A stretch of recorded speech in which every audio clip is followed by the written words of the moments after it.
AITA for not giving my ex-husband our kids' medical records? Hey everyone! First-time poster. I, 36F, and my ex, 37M, separated 9 months ago and are actively going through the divorce process.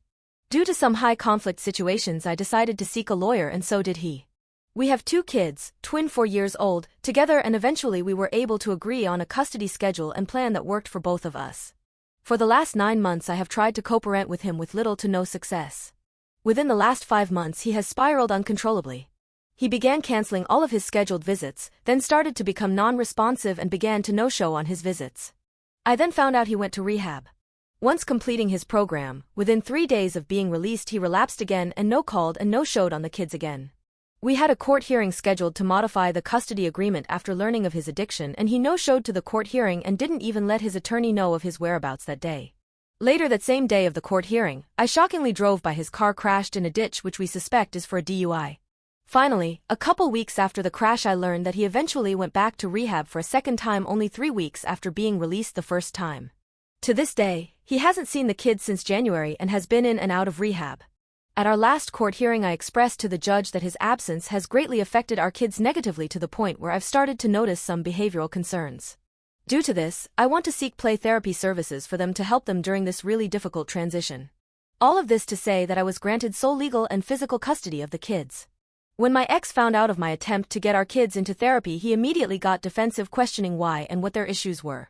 I explained to him what I had observed over the last 6 months, and he then started getting upset that I'm insinuating that it's his fault and that he caused it.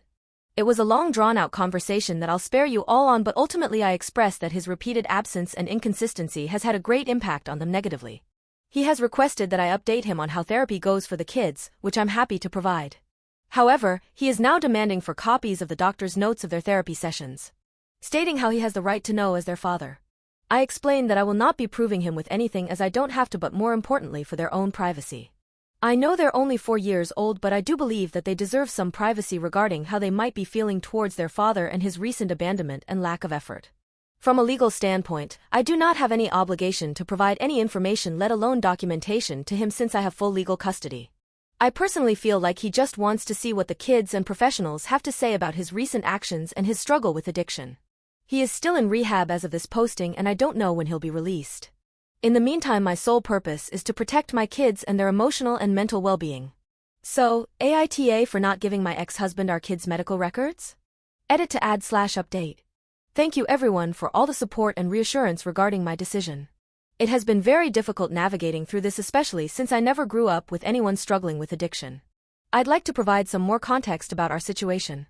To not go too deep into our marriage, I chose to leave after years of lying, manipulation, and emotional and verbal abuse, which I recently learned is heavily tied with addiction. Once I noticed these behaviors being directed towards the kids, I made the decision to leave. For safety concerns, I left our family home to my parents' house, and we have been here ever since.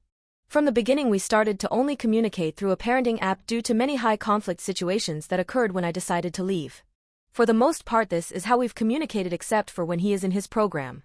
In the facility he isn't allowed his phone, so we're subjected to phone calls. Once he is out, I'm re-establishing that we move back to only communicating via the app. After his missed court hearing, his lawyer withdrew representation. Therefore, he no longer is being represented by an attorney. We do have an upcoming court hearing in a couple of months as he wants to try to establish a parenting plan. I personally don't think he'll be ready, considering that he is still in rehab. I agree with everyone commenting that he needs to get himself in a healthy place first before adding the responsibility of parenting.